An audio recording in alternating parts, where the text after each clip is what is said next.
నమస్తే, welcome to 780 institute. నేను సాయి కుమార్ అండి. కొన్ని కారణాల వద్ద క్లాస్ చెప్పలేకపోతున్నాను. ఈ టెస్ట్ ఎక్కడికి వెళ్ళి వచ్చిందంటే మా స్కూల్లో ఇది 8th క్లాస్కి సంబంధించింది. FLN అని ఉంటుందండి ప్రోగ్రామ్. FLN ఇది ప్రోగ్రామ్ అనేది కండక్ట్ చేయబడుతుంది. F1 అంటే ఫౌండేషనల్ లిటరసీ న్యూమరసీ, దీనికి సంబంధించినటువంటి ఇది ఎండ్ లైన్ టెస్ట్కి సంబంధించింది. క్వశ్చన్ పేపర్ వచ్చింది. ఎందుకైనా మంచిది, ఎక్స్పర్ట్ తయారు చేసి ఉంటారు కాబట్టి మీకు యూజ్ అవుతుందన్న ఉద్దేశం కొద్దీ నేను గ్రూప్లో పెట్టిన. దాని గురించి ఒకసారి నేను ఎక్స్ప్లెయిన్ చేస్తే చూడండి. ఇంకోటి ఏంటంటే దీని ఫుల్ ఫామ్ కూడా గుర్తుపెట్టుకోరు. FLN foundation literacy numeracy. Okay, FLN. సరే, రైట్. ఇప్పుడు ఫస్ట్ క్వశ్చన్, ఇది 8th క్లాస్కి సంబంధించింది, 7th క్లాస్కి సంబంధించిన క్వశ్చన్ పేపర్ ఇది. ఓకే, 7th క్లాస్ సంబంధించింది. చూడండి, ఫస్ట్ క్వశ్చన్ ఏమన్నట్టు 5వది. మిగతా అన్ని కూడికలు తీసివేతలుండే, అది పెట్టలేదు. 5 నుంచి పెట్టిన. చూడండి, ఒక స్వర్ణకారుడు ఆభరణాల తయారీలో బంగారాన్ని రాగిని 8:1 నిష్పత్తిలో కలుపుతాడు. అంటే బంగారం 8 కలిపితే రాగి 1 కలుపుతాడు భాగం. ఆభరణం బరువు 36 గ్రాములట. దానిలో బంగారం రాగి బరువులు ఎంత అంటాడు. సింపుల్ అండి. ఇప్పుడు ఒక ఆభరణం తీసుకున్నాడు, దాంట్లో ఎన్ని వచ్చినాయి అంటే టోటల్గా 36 గ్రాములు అని వచ్చినాయి. అంటే దాంట్లో ఏముంటుంది, ఇటు బంగారం ఉన్నది, ఇటు రాగి ఉన్నది. Okay, right. అయితే బంగారము 8 పార్ట్స్ ఉంటాయి, 8 భాగాలు ఉంటాయి. రాగి 1 ఉంటుంది. మొత్తం కలిపితే 9 భాగాలు. ఈ 9 భాగాల ఎంత బరువు అన్నాడు, 9 భాగాలది 36 అన్నాడు. సో 9 భాగాలు కలిపితే 36 బరువు ఇచ్చింది, 36 గ్రాములని. మరి 8 గ్రాముల విలువ ఎంత ఉంటుంది. ఓకే, ఎక్కువ అవుతుందా తక్కువ అవుతుందా చూసుకోవాలి. 9 భాగాల విలువ 36 అయినప్పుడు 8 భాగాల విలువ దీనికన్నా ఎక్కువ అవుతుందా తక్కువ అవుతుంది, దీనికన్నా తక్కువ అవుతుంది. కాబట్టి ఇక్కడ ఇచ్చిన దాంట్లో మనం తీసుకున్న దాంట్లో తక్కువ అయింది కాబట్టి తక్కువ ఏది 8, ఎక్కువ ఏమున్నది 9 ఉన్నది. ఈ రెండిట్లో కంపేర్ చేసుకోవాలి. ఇంటూ ఇచ్చిన వాల్యూని వేయాలి 36. ఓకే, దేనిది వస్తుంది ఇప్పుడు మనకు 8 గ్రాములది వస్తుంది. ఇది 8 బంగారం, 9 1 9 4 8. ఇక్కడ మిగిలింది ఏంది, 8 × 4 మిగిలింది. 8 4 32. ఈ 32 ఏంటిది బంగారం. 32 గ్రాములు బంగారం ఉంటుంది. ఓకే, క్లియరా. 32 గ్రాములు బంగారం ఉంటుంది. ఇప్పుడు 4 భాగాలు కావాలి. 4 భాగాలు ఒక భాగం కావాలి. మిగిలిన అది ఒక భాగం చేయాల్సిన అవసరం లేదు. 32 గ్రాములు బంగారం అయినప్పుడు మిగిలింది ఎంత ఉంటుంది మరి, టోటల్ 36 ఉన్నది. 32 గ్రాములు బంగారం అయినప్పుడు మిగిలింది 4 కదా. ఈ 4 గ్రాములది ఏంటిది రాగి. ఓకే, అర్థం చేసుకోండి, మంచి చూసుకోవాలి. 9 భాగాల విలువ రెండింటిని కలిపితే 9 భాగాలు 36 ఇచ్చిండు. 8 భాగాల విలువ ఎంత, ఒక భాగం విలువ ఎంత, ఇట్లా కూడా కనుక్కోవచ్చు. ఇది 9 భాగాలది, ఇది 8 భాగాలది. దీనికన్నా తక్కువ వస్తుంది కాబట్టి తక్కువ బై ఎక్కువ ఇంటూ ఇచ్చింది. ఇక్కడ కూడా తీసుకోవచ్చు. 9 భాగాలు 36 ఉన్నది, ఒక భాగం ఎంత తక్కువ వస్తుంది. తక్కువ ఏంది 1, ఇచ్చింది ఎక్కువ ఏది 9 ఇంటూ 36 4 గ్రాములు వస్తుంది. చూడండి, రైట్. ఇట్లా చేయాలి, షార్ట్కట్లో స్పీడ్ చేసుకోవాలి. రైట్, నెక్స్ట్ క్వశ్చన్ చూడండి. ఒకటి, పాఠశాల ఆవరణం చుట్టూ నడిచి రావడానికి రాణికి 3.1/4 నిమిషాల కాలం పడుతుంది. అదే పని చేయడానికి ఉషాకు 7/5 నిమిషాల కాలం పడుతుంది. ఇద్దరిలో ఎవరు తక్కువ కాలంలో ప్రయాణించారు, ఎంత తక్కువ, ఆ తక్కువను భిన్న రూపంలో రాయండి అని అన్నాడు. Okay, right. కరెక్ట్ చెప్పాలంటే ఇది భిన్నం అన్నప్పుడు మాత్రం భిన్నాలు వేయండి, లేకపోతే నేను సింపుల్గా చెప్తా చూడండి. ఇప్పుడు 3 నిమిషాలు అంటే 1/4 నిమిషాలు అన్నాడు. అంటే 3 నిమిషాల మీద 1/4 సెకండ్స్ అన్నట్టు. 1/4 నిమిషం అంటే ఎంత అన్నట్టు, 1/4 నిమిషం అంటే ఒక నిమిషంలో పావు వంతం. అంటే 60 సెకండ్లో పావు అంటే ఎంత 15. అంటే 3 నిమిషాల 15 సెకండ్లు. 3 నిమిషాలు అంటే ఎంత, 3 అంటే 180 నిమిషాలు, 180 సెకండ్లు ప్లస్ 15 ఎంత అవుతుంది, 195 నిమిషాలు ఎవరికి పట్టింది, ఫస్ట్ ఆమెకు రాణికి పట్టింది. ఓకే, ఎంత రాణికి 195 సెకండ్లు పట్టింది. క్లియర్. 3 నిమిషాలు అంటేనేమో 180 సెకండ్లు. ఓకే, 180 ప్లస్ పావు భాగం అంటే ఎంత 15, 2 కలిపితే 195 రాణికి పట్టింది. తర్వాత ఉషాకి ఎంత అన్నాడు 1/4 నిమిషం అన్నాడు. అంటే 7/4 నిమిషం అన్నాడు. 7/5 నిమిషం అన్నాడు. దీన్ని సెకండ్లో మార్చుకుంటే 60. ఓకే, ఇంటూ 60 తోటి చేస్తే సెకండ్లలో వస్తుంది. 5 ఒకట్ల 5 12, 12 ఏళ్ళు ఎంత 84 సెకండ్లు వీళ్ళకి ఉషకు పట్టింది. క్లియర్.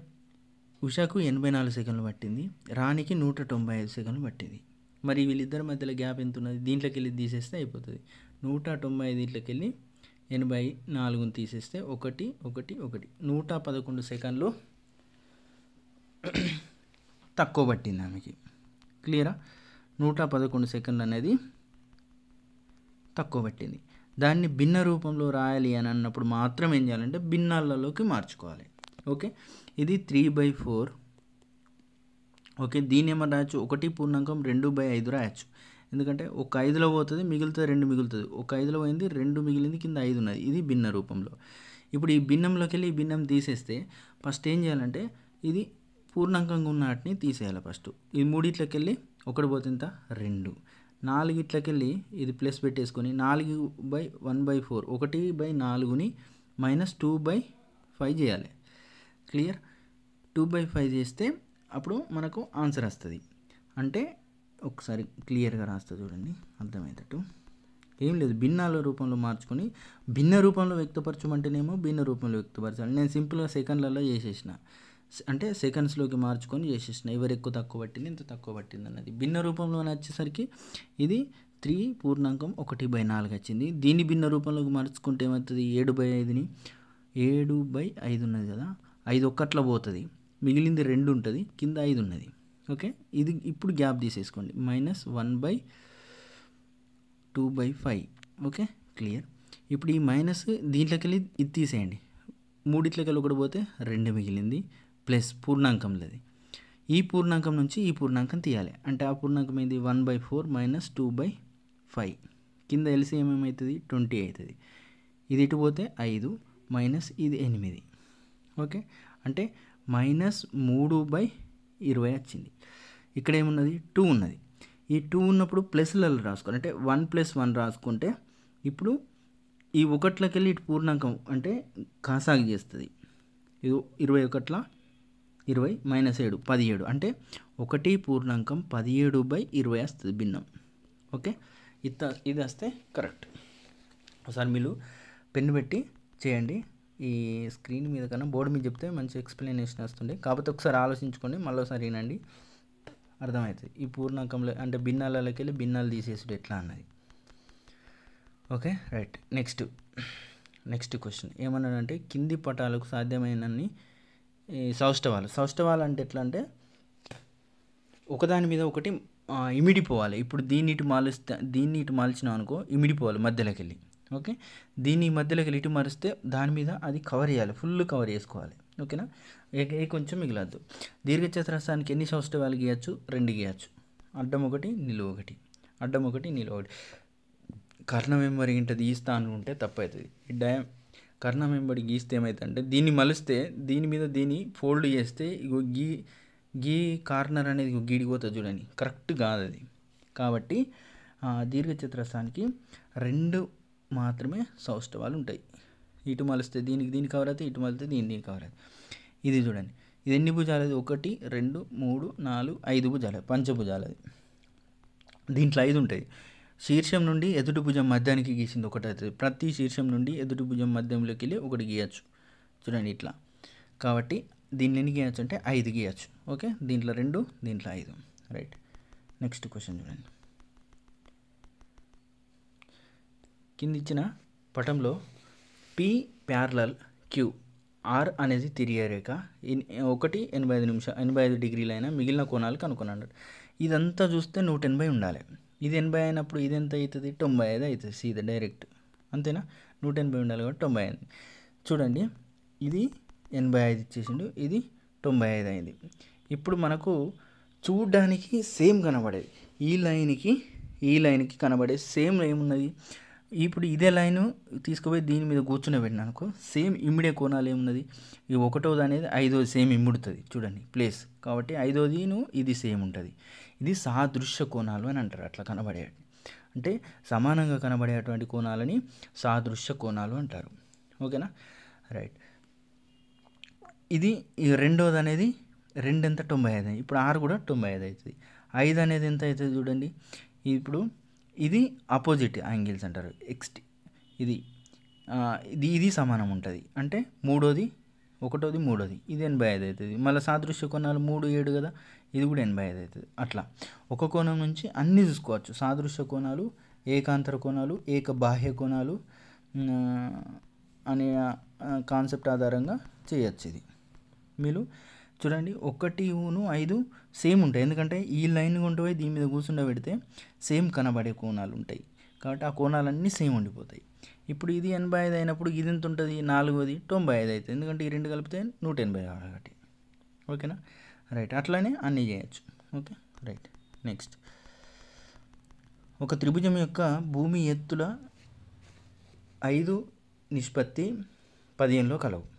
ఓకేనా, ఆ త్రిభుజం యొక్క వైశాల్యం 120 చదరపు మీటర్లు అయినా భూమి ఎత్తులను కనుగొనండి అని అన్నాడు. ఏం లేదు, ఈ రెండింటిని ఇంటి చేసేసి, మీకు తెలుసు కదా భూమి ఏమనుకుంటావు, ఇది గాసాబతోటి భాగించబడి ఉంటాయి, నిష్పత్తిలో ఉంటాయి. నేను గతంలో చెప్పిన గాసాబతోటి భాగించబడి ఉంటాయి కాబట్టి ఆ గాసాబ ఎక్స్ అనుకున్నాం అనుకో, ఏమవుతుంది, ఒక భూమి ఏమవుతుంది 3x అవుతుంది, ఎత్తు ఏమవుతుంది 5x అవుతుంది. ఓకే, త్రిభుజం యొక్క వైశాల్యానికి సూత్రం ఏమున్నది, హాఫ్ భూమి ఇంటూ ఎత్తు. భూమి ఏమున్నది 3x ఉన్నది, ఇంటూ ఎత్తు ఏమున్నది 5x ఉన్నది. 3 × 5 = 15, x ఇంటూ x స్క్వేర్ అంటే 15/2 x స్క్వేర్ అనేది వైశాల్యం అవుతుంది. అది ఎంత ఇచ్చిండు, 120 ఇచ్చిండు. ఓకే, 120 ఇచ్చిండు. 15 1 15 8. ఓకే, ఇది ఈ బై 2 ఇటు ఉన్నది కాబట్టి అటు పోతుంది, అంటే 16 అవుతుంది. అంటే x square = 16. Okay, x square = 16 అయినప్పుడు చూడండి, x స్క్వేర్ అనేది 16 అయితే x ఏమవుతుంది, రూట్ అవుతుంది. x √16 అవుతుంది. √16 బయటకు వస్తే ఏమవుతుందంటే 4 అవుతుంది. ఇప్పుడు x 4 అయినప్పుడు 3x అంటే ఎంత అవుతుంది, భూమి కదా, అంటే 3 × 4 12, భూమి అనేది 12 అయింది. ఓకే, తర్వాత 5x అనేది ఎంత అవుతుంది, ఎత్తు అవుతుంది. 5 అంటే 5 × 4 20 అనేది ఎత్తు అయింది. Okay, clear, right. Next question చూడండి, 5⁻³ ఏ సంఖ్యతో గుణించిన లబ్ధం 625 రావాలి. 625 అంటే చూడండి, ఇది 5⁻³ ఇంటూ దేనితో గుణిస్తే 5 దేనితో గుణిస్తే ఇక్కడ 625 రావాలన్నాడు. 625 అంటే ఎంత, 25² లేదా 25² లేదా 5/4 అన్నట్టు 625 అంటే. ఓకే, 5/4 చూడండి, ఇది ఇక్కడ ఉన్నప్పుడు భూములు సమానం ఉండి ఘాతాలు వేరు వేరు ఉంటే కూడాలి. కూడితే అది ఎంత రావాలంటాడు, ఇండైరెక్ట్గా 4 రావాలని అంటాడు. ఇది -3 ఉన్నది, ఇక్కడ ఎంత ఉంటే 4 వస్తుంది. దీని -3కి ఎంత కూడితే 4 వస్తుంది, 7 కూడితే చూడండి, 7 కూడితే ఇండైరెక్ట్గా 7లోకి వెళ్ళి 3 తీసేస్తే 4 వస్తుంది. అంటే 5/7 తోటి గుణిస్తే అది 625 అవుతుంది. క్లియరా, రైట్. అట్లా చేసుకోవాలి. ఇది 7th క్లాస్కి సంబంధించినటువంటి FLNలోని ఎండ్ లైన్ టెస్ట్కి సంబంధించినటువంటిది ఇది. Okay, right. ఇప్పుడు నేను 8th క్లాస్కి సంబంధించినటువంటి లెక్కలు కూడా ఎక్స్ప్లెయిన్ చేస్తాను, ఒకసారి వినండి. రైట్, ఇదేంది, ఇది 8th క్లాస్కి సంబంధించినటువంటి FLN టెస్ట్కి సంబంధించింది.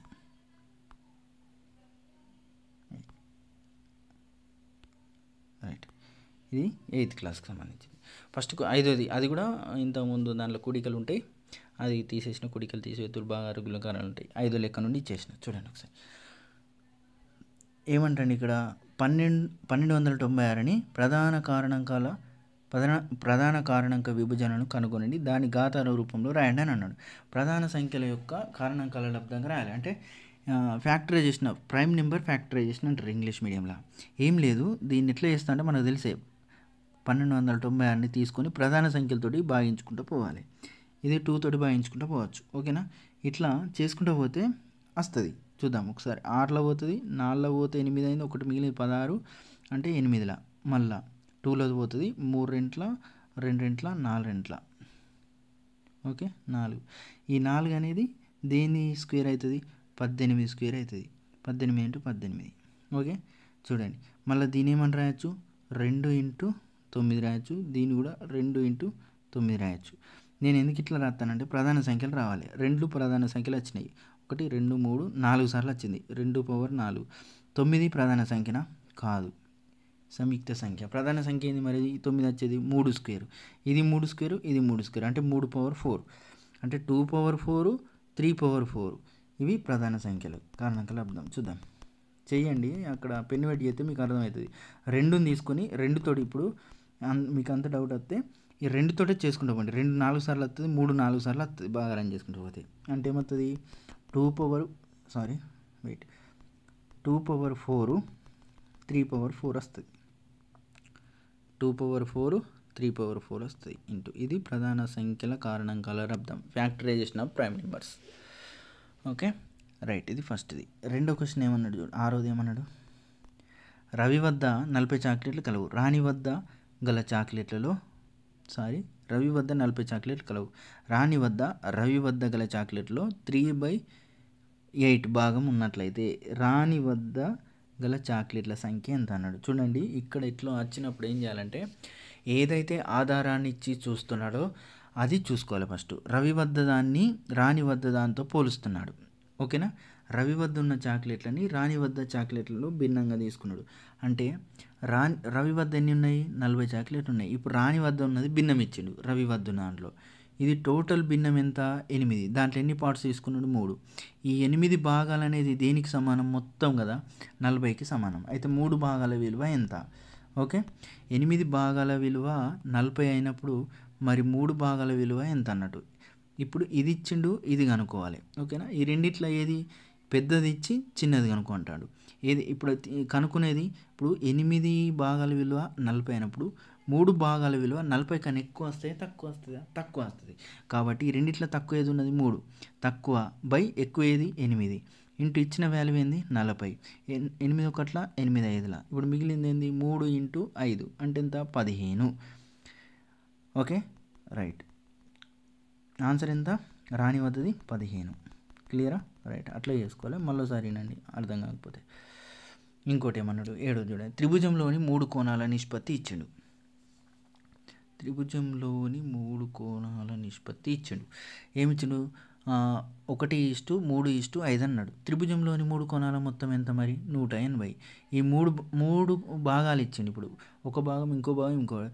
ఈ 3 మొత్తం అన్నిటిని కలిపితే ఎన్ని భాగాలు అవుతుంది? చూడండి, 1 3 4 అయింది, 4 + 5 9. 9 భాగాల విలువ 180. మళ్ళీ అలాంటప్పుడు ఒక భాగం విలువ ఎంత వస్తుంది? ఎక్కువ వస్తుంది, తక్కువ వస్తుంది? తక్కువ వస్తుంది. కాబట్టి ఈ రెండిట్లో తక్కువ ఏది? ఇది. అంటే తక్కువ బై ఎక్కువ ఇంటూ 180. ఓకే క్లియర్, అంటే 20. ఫస్ట్ భాగం విలువ 20 డిగ్రీలు. ఇది ఒక భాగం విలువ 20 అయినప్పుడు 3 భాగాల విలువ ఎంత అవుతుంది? 60 అవుతుంది. మరి 5 భాగాల విలువ ఎంత అవుతుంది? 100 అవుతుంది. ఈ కోణాలు 20 డిగ్రీలు, 60 డిగ్రీలు, 100 డిగ్రీలు. ఓకేనా? ఇవి త్రిభుజంలోని కోణాలు. రైట్, నెక్స్ట్ చూడండి ఒకసారి. అర్థం కాకపోతే మళ్ళీసారి వినండి, అర్థమవుతుంది. క్లియర్గా మనసు పెట్టినండి. చూద్దాం, నోటిఫికేషన్ ఇచ్చినప్పుడు మంచిగా స్పీడప్ చేద్దాం. రైట్, అన్నీ.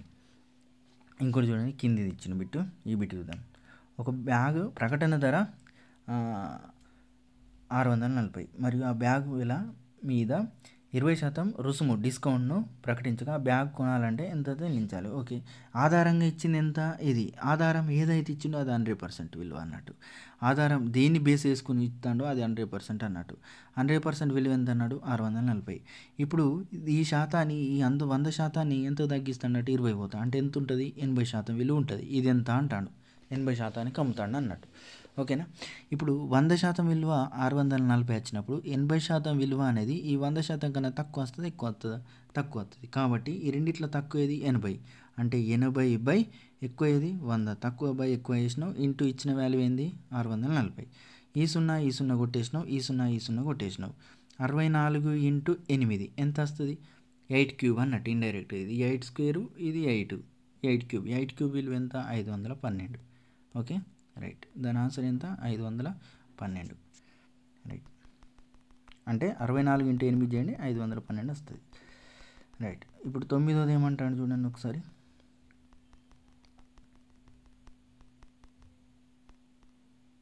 9వది ఇది సగటు మీదకి వెళ్ళి పడ్డది. సగటు విలువ అంటే ఏంది? రాసుల మొత్తం బై రాసుల సంఖ్య అన్నట్టు ఇండైరెక్ట్గా. రాసుల మొత్తం ఎంత చూడాలి. ఎన్ని రాసులు ఇచ్చిండు? 1 2 3 4 5 6 7 8 ఇచ్చిండు. ఈ 8 రాసుల యొక్క ఈ అన్నిటిని కలిపి కూడి బై 8 చేస్తే దేనికి సమానం 31 సమానం ఎక్స్ విలువ వస్తుంది ఇండైరెక్ట్గా. ఒకసారి చేద్దాం ఆగండి, చెప్తా చూడండి. 24 + 21 45, 45 + 64 ఎంత అయితే 109, 109 ఒకటి కలిపితే 110, 110 150 అయింది. వీడికి 150 165, 165 ప్లస్ 184, 184 ప్లస్ 29, 184 ప్లస్ 29, 184 ప్లస్ 29 ఎంత వస్తుందంటే 213 వచ్చింది. ఓకే, ఇది ఇంకేమున్నది దీనికి ప్లస్ ఎక్స్ ఉన్నది, రాసుల మొత్తం వచ్చింది. ఓకే, రాసుల మొత్తం ఎంత వచ్చింది చూడండి ఒకసారి నేను చెప్తా. రాసుల మొత్తం 213 ప్లస్ ఎక్స్ బై రాసుల సంఖ్య ఎంత 8. ఇప్పుడు సగటు ఎంత అన్నాడు 31 అన్నాడు. ఇవి తట్టుకుంటూ పోతే గుణకారం చెప్తుంది. 8 × 1 8 అయింది, 8 మూల 24 అయింది. ఓకే, 248, 248 అంటే ఇది ప్లస్ 2x అంటే 213 plus X is equal to 248. ఓకేనా, ఇది గుంట పోతే ఇటు మైనస్ అవుతుంది. 213 తీసేయండి, ఇక్కడ 5 వస్తుంది, ఇక్కడ 3 వస్తుంది, అంటే ఎక్స్ ఈజ్ ఈక్వల్ టు 35 అని అర్థం. Okay right. నెక్స్ట్ క్వశ్చన్ చూడండి, లాస్ట్ క్వశ్చన్ ఘనం మీదకి వెళ్ళబడ్డదండి. ఒకసారి చూడండి. ఎప్పుడు కానీ ఘన పరిమాణం కనుక్కోవాలి అని అంటేనేమో ఏ వస్తువు అయినా ఘన పరిమాణం కనుక్కోవాలంటే కింద భూమి యొక్క వైశాల్యం అది ఏ ఆకారంలో ఉన్నా సరే, ఇది దీర్ఘచతురస్రాకారంలో ఉన్నది కాబట్టి దీని యొక్క వైశాల్యం ఏంది L × B, L × B ఇది కింది వైశాల్యం. దీనిని ఎత్తుతోటి గుణించాలి. భూ వైశాల్యం ఇంటూ ఎత్తుతోటి గుణిస్తే ఘన పరిమాణం వస్తుంది, అంటే L × B × H. ఇప్పుడు చతురస్రాకారంలో ఉన్న దాని ఘన పరిమాణం అంటే దీని యొక్క వైశాల్యం ఏంది చతురస్రం A², ఎత్తు ఎంత ఉంటుంది A ఉంటుంది, అంటే ఏమవుతుంది A³ అవుతుంది. ఏదైనా అంతే, త్రిభుజాకారంలో ఉన్నదానికి ఏం చేస్తావు, త్రిభుజాకారంలో ఉన్నటువంటి పట్టకం కాకుండా ఏదైనా ఒకటి వైశాల్యం కనుక్కుంటే ఏముంటావు, త్రిభుజం యొక్క కింద ఎట్లున్నది భూమి త్రిభుజాకారంలో, దీని యొక్క వైశాల్యం ఎంత ఉంటుంది, వైశాల్యం 1/2 భూమి ఇంటూ ఎత్తు A × B అనుకుందాం. ఓకే, ఇది త్రిభుజాకారం వైశాల్యం, దీని ఎత్తు ఎంత హెచ్చున అనుకుందాం. ఇప్పుడు దీని యొక్క ఘనపరిమాణం ఏముంటుంది 1/2 ABH అట్లా. ఇప్పుడు ఇక్కడ ఏమన్నాడు, దీర్ఘ ఘనం యొక్క పొడవు వెడల్పులు మరియు ఎత్తులు ఇచ్చిన వరుసగా సీదా ఆయనే, అంటే భూ వైశాల్యం ఏమవుతుంది ఈ 2 అవుతుంది, ఇంటూ ఎత్తుతోటి గుణిస్తే ఘన పరిమాణం వస్తుంది. ఇండైరెక్ట్ అంతే, 4x² into 3xz into 2x 2 into xz ఇది గుణకారం చేస్తే ఘన పరిమాణం వస్తుంది. 4 × 3 12, 12 ఇంటూ 2 24 అయింది. ఇది x² x³ x⁴. ఓకే, ఇక్కడ z² ఇదే దాని యొక్క ఘన పరిమాణం. ఓకే, 24 ఇంటూ x⁴ z² అన్నట్టు. ఓకే, ఇది దీర్ఘ చతురస్రాకారంలో ఉన్నటువంటి ఘనం యొక్క వైశాల్యం. ఓకే రైట్, బాగా ప్రాక్టీస్ చేయండి. టెక్స్ట్ బుక్ని ఇది ఏంటంటే పిల్లల కోసం ఇచ్చింది, మీరు ఈ స్థాయిలో కూడా క్రియేటివిటీ ఉండాలి. ఇది తయారు చేసిన వాళ్ళు కూడా FLN తయారు చేసిన వాళ్ళు కూడా కొంచెం ఎక్స్పర్ట్స్ అయి ఉంటారు కాబట్టి మీకు ఏమైనా ఈ విధంగా యూజ్ అవుతున్న ఆలోచన కొద్దీ తీసుకొచ్చిన నోటిఫికేషన్ వస్తుంది. వచ్చినప్పుడు కొంచెం మంచిగా ప్రాక్టీస్ చేద్దాం. ఓకే రైట్, వీలైతే షేర్ చేయండి. Thank you.